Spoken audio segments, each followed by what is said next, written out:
আসসালামু আলাইকুম প্রিয় শিক্ষার্থী বন্ধুরা, আমরা আজকে পর্ব 8-এ দেখো অক্টাল সংখ্যা নিয়েছি। আজকে অক্টাল সংখ্যা সামনে রেডিক্স পয়েন্ট, তাহলে ডান পক্ষ যা আছে সম্পূর্ণটাই ভগ্নাংশ অংশ। তে আমরা অক্টাল সংখ্যা থেকে আমরা দশমিক সংখ্যায় রূপান্তর করব। প্রশ্নবোধক চিহ্ন নিচে বেস দেখে বোঝা গেছে যে এটা দশমিক করতে হবে।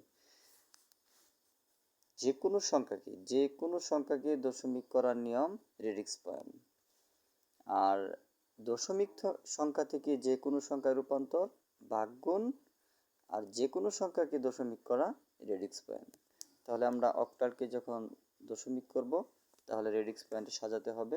রেডিক্স পয়েন্ট হলো এই যে দশমিক বিন্দুকে বলে রেডিক্স পয়েন্ট। রেডিক্স পয়েন্ট যেহেতু সামনে, এই যে আমরা রেডিক্স পয়েন্টের চিহ্ন মার্ক করে বোঝালাম যে এখানে রেডিক্স পয়েন্ট ছিল বা আছে।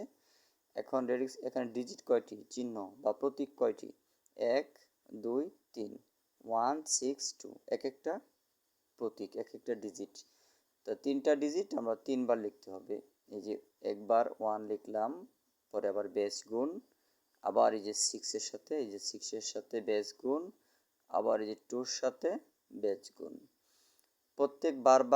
প্রত্যেকটা ডিজিটের সাথে বেস গুণ হবে এবং বারবার যোগ হবে। এই যে একবার যোগ, এই যে যোগ, আরও থাকলে আরও এভাবে যোগ হইতো। এখন আমরা রেডিক্স পয়েন্টের যেহেতু সবার প্রথমে সামনে, এখন রেডিক্স পয়েন্ট থেকে ডান দিকে বেচের উপর পাওয়ারগুলো বাড়বে -1 থেকে শুরু করে -1 -2 -3, আরও থাকলে এভাবে -4 -4 এভাবে বাড়তে থাকতো। এখন আমরা এই সূত্র পড়েছে, যেরকম এই যে আমরা ইতিপূর্বে আরও এরকম 7, 6, 7 ভিডিওতে, 8, 5, 4 ভিডিওতে আমরা সূত্রগুলো দেখিয়েছি। এই দেখো সূত্রগুলো নিচে লেখা আছে।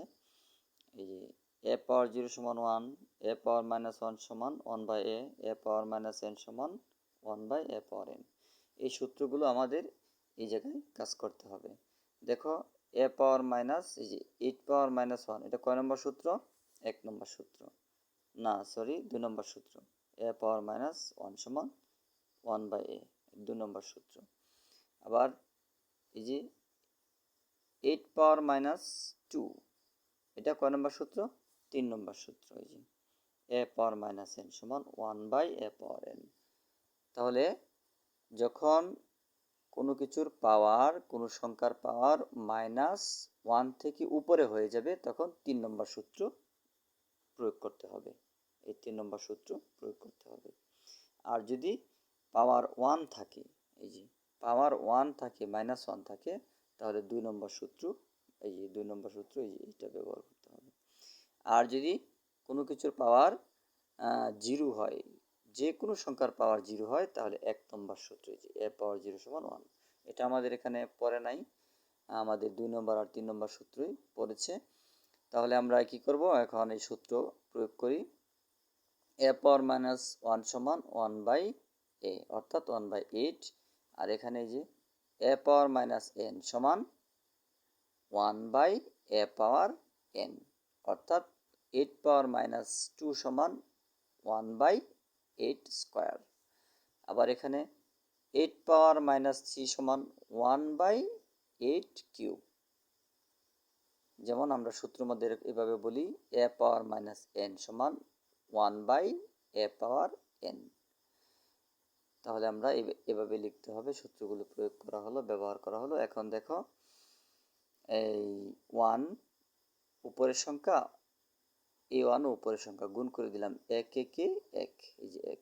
8 নিচে যেভাবে আছে এভাবেই। এখানে দেখো 6 উপরের সংখ্যা।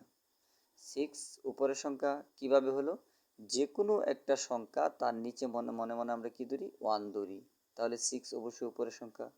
এই যে এখানে 2 আছে, 2-র নিচে কি 1 আছে, লেখা থাকলেও 1, না থাকলেও 1, তাহলে 2 অবশ্যই উপরের সংখ্যা। তাহলে 6 উপরের সংখ্যা, এই যে 1 আর 6 গুণ হয়ে যাবে, 6 একে 6। হ্যাঁ, উপরে নিচে গুণ হয় না কোনো সময়, উপরে নিচে ভাগ হয়। আর গুণ হলে উপরে উপরে গুণ, নিচে নিচে গুণ, কিন্তু উপরে নিচে কোনো সময় গুণ হয় না, উপরে নিচে ভাগ হয়। তাহলে দেখো এই যে 6 6 কে 6, নিচে 64 কিভাবে হলো? 8 স্কোয়ার। 8কে স্কোয়ার করা মানে 8 গুণ 8।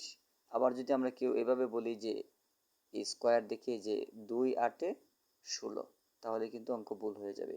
8 স্কোয়ার মানে 8 গুণ 8, অর্থাৎ 8 দুইবার গুণ করতে হবে। ক্যালকুলেটরে আমরা চাপবো 8 গুণ 8 সমান সমান চাপলে দেখবি 64 আসছে। এখানে এই যে 2 গুণ হয়ে গেছে 1 এর সাথে, 2 একে 2, আবার 8কে কিউব করলাম। 8কে কিউব করা মানে 8কে 3 বার গুণ। 8 দেখো আমরা কিভাবে করি ক্যালকুলেটরে বুঝিয়ে দিচ্ছি। প্রথমে আমরা এই যে কেটে নিলাম 0, তারপর 8, এই যে 8 গুণন 8 দুইবার হয়ে গেল, হ্যাঁ 2 বার, পরে এই যে আবার দিলাম, এই আবার গুণ, এই 3 বার হলে এই যে 512 আসলো। এই 512 এখানে লিখতে হবে। দেখো এই যে 512, অর্থাৎ 8কে 3 বার গুণ করতে হবে। এই হলো 512। আর যদি কেউ এভাবে বলো যে এই 8 আর 3 গুণ করো, যেরকম 3 8 24, তাহলে কিন্তু অঙ্ক ভুল হবে। 8কে 3 বার গুণ করতে হবে, 8 গুণ 8 গুণ 8, তাহলেই 512 আসবে। এখন দেখো 1কে 8 দ্বারা ভাগ। উপরের সংখ্যা ছোট আর বড় যাই হোক, উপরের সংখ্যা আগে ক্যালকুলেটরে ওঠাতে হবে, তারপর ভাগ চাপবে, তারপর 8 চাপবে, তারপর সমান সমান চাপলে দেখবে এই রেজাল্ট আসছে। এটাও এভাবেই উপরের সংখ্যাটা আগে ক্যালকুলেটরে চাপবে 6, তারপর ভাগ চাপবে, তারপরে 64 চাপবে, দেখবে এই রেজাল্ট আসবে। এটাও এভাবেই আগে 2 চাপবে ক্যালকুলেটরে, তারপর ভাগ চাপবে, তারপরে 512 চাপলে তারপর দেখবে এই রেজাল্ট আসছে। তারপর আমরা কি করব, এই তিনোটাই আমরা কি করব, একসাথে যোগ করে নেব ক্যালকুলেটরে। যোগ করলে দেখবে এই রেজাল্ট আসছে। তাহলে আমরা সংখ্যা ছিল কি অক্টাল, হয়ে গেল দশমিক। এই সংখ্যার দশমিক হয়ে গেল। এই যে অক্টাল উত্তর, এই যে উত্তর অক্টালে এত সমান সমান দশমিকে আমরা এটা পেলাম। এই ছিল আমাদের আজকের 8 নম্বর ভিডিও, যে কোনো সংখ্যাকে দশমিক করার নিয়ম রেডিক্স পয়েন্ট। আমাদের আরেকটা সামনে পর্ব আছে 9 নম্বর, সেটাও হেক্সাডেসিমাল থেকে দশমিক করব, সেটা দেখবে। এই পর্যন্তই, খোদা হাফেজ।